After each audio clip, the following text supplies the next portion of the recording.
Good morning students. पिछली class में हमने भीमराव अंबेडकर के बारे में पढ़ा था। ये लेसन 3 है आपका। भीमराव अंबेडकर के बारे में मैंने बताया था कि इनका जन्म जो है मध्य प्रदेश के महू छावनी में 14 अप्रैल 1891 में हुआ था। इनके पिता का नाम रामजी और माता का नाम भीमाबाई था। जो इनके पिताजी थे रामजी, वो सेना में सूबेदार अध्यापक थे। भीमराव अछूत जाति मानी जाने वाली जाति के में जन्मे थे, इसलिए बचपन से ही उन्हें अनेक कष्ट भोगने पड़े। स्कूल में उन्हें अलग बैठना पड़ता था। दूसरे बालक उन्हें छूने से बचते थे क्योंकि वे अछूत थे। तब बालक भीमराव के मन में सदा एक ही प्रश्न उठता कि मुझसे ऐसा क्या दोष हो गया है जो सब मुझसे दूर रहते हैं। बालक भीमराव पढ़ने में कुशल थे, इसलिए अध्यापक उन्हें बड़ा ही प्रेम करते थे। सन 1904 में रामजी अपने परिवार को मुंबई ले गए, यानी इनके पिताजी इनको मुंबई ले गए। यहाँ भीमराव को एल्फी फस्टन हाई स्कूल में 9वीं कक्षा में भर्ती कराया गया। पढ़ते समय ही 17 वर्ष की अवस्था में इनका विवाह रमाबाई के साथ कर दिया गया, क्योंकि उस समय बाल विवाह की कथा प्रचलित थी। भीमराव ने 1907 में हाई स्कूल की परीक्षा उत्तीर्ण की, यानी 10वीं क्लास उन्होंने पास कर ली। उन दिनों एक अछूत छात्र का हाई स्कूल परीक्षा उत्तीर्ण करना बहुत बड़ी बात मानी जाती थी। अतः सबने उनकी खूब प्रशंसा की। बड़ौदा नरेश ने भी उनकी आगे की पढ़ाई जारी रखने के लिए उन्हें 20 रुपए मासिक की छात्रवृत्ति दी, यानी वजीफा दिया। बीए की परीक्षा उत्तीर्ण करने के बाद भीमराव महाराजा बड़ौदा की सेना में लेफ्टिनेंट पद पर नियुक्त हो गए। किसकी सेना में? भीमराव महाराजा बड़ौदा की सेना में लेफ्टिनेंट पद पर नियुक्त हो गए। तभी पिता का क्या हो गया? देहांत हो गया, यानी मृत्यु हो गई। दुखी भीमराव को बड़ौदा जाकर नौकरी करना पसंद नहीं आया।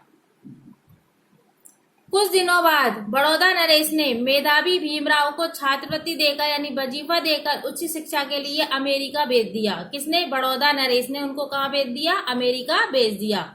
अमेरिका पहुंचकर भीमराव अध्ययन करने में जी जान से जुट गए। वहां वे बहुत कम खर्च करके अपना काम चलाते थे, लेकिन उत्तम पुस्तकें खरीदने में कंजूसी नहीं करते थे। क्या नहीं करते थे? कंजूसी नहीं करते थे। अमेरिका में अध्ययन करके भीमराव ने एमए और पीएचडी की उपाधियां प्राप्त कर ली। अमेरिका में किस किस की उपाधि प्राप्त की? एमए की और पीएचडी की। सन 1916 में भीमराव लंदन पहुंच गए। वहां राजनीति, अर्थशास्त्र और कानून का अध्ययन करने लगे, किंतु एक वर्ष बाद ही बड़ौदा के दीवान के पत्र से उन्हें सूचना मिली कि उनकी छात्रवृत्ति की अवधि समाप्त हो गई है। उनको जो वजीफा मिलता था उसकी अवधि क्या हो गई है? समाप्त हो गई है। अब उन्हें वजीफा नहीं मिलेगा। अतः उन्हें पढ़ाई बीच में ही छोड़ करके स्वदेश लौटना पड़ा, यानी अपने देश में लौटना पड़ा। बड़ौदा नरेश ने उन्हें अपना सैन्य सचिव बना लिया, पर कुछ लोगों के व्यवहार से तंग आकर शीघ्र ही उन्होंने वह नौकरी छोड़ दी और मुंबई के एक कॉलेज में प्राध्यापक नियुक्त हुए।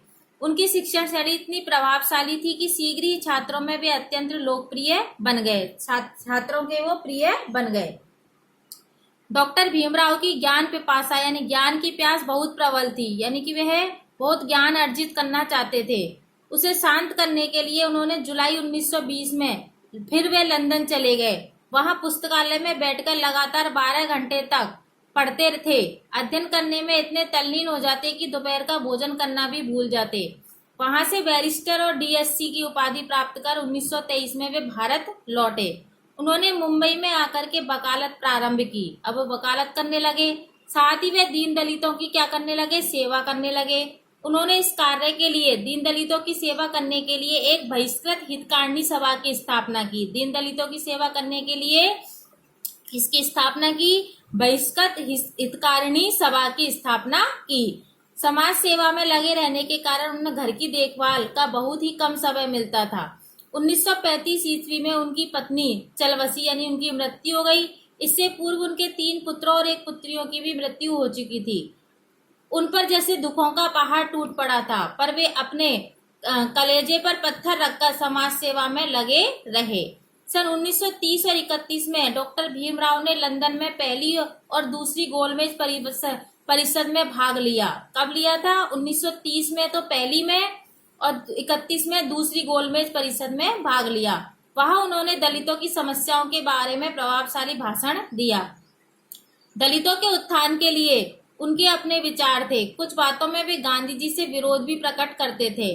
डॉक्टर भीमराव सच्चे देशभक्त थे। उन्होंने दलितों के लिए आरक्षण की मांग मनवा करके उन्होंने दलितों के लिए आरक्षण की मांग मनवाई और उसे क्या कहा गया, पूना पैक्ट। क्या कहा गया, पूना पैक्ट। और पूना पैक्ट पर हस्ताक्षर किए और समाज में सद्भाव बनाए रखने का सराहनीय कार्य किया, यानी प्रशंसा योग्य कार्य किया।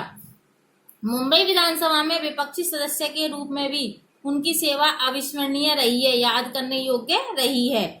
देश की स्वतंत्रता से पूर्व अंतरिम मंत्रिमंडल बना तो डॉक्टर भीमराव को कानून मंत्री बनाया गया। अंतरिम मंत्रिमंडल में जो भीमराव अंबेडकर थे उन्हें कानून मंत्री बनाया गया। भारतीय संविधान बनाने की बारी आई तो डॉक्टर भीमराव संविधान के प्रारूप के निर्माण हेतु बनाई गई उप समिति के क्या बनाए गए, अध्यक्ष बनाए गए। प्रारूप समिति के क्या बनाए गए, अध्यक्ष बनाए गए। भारतीय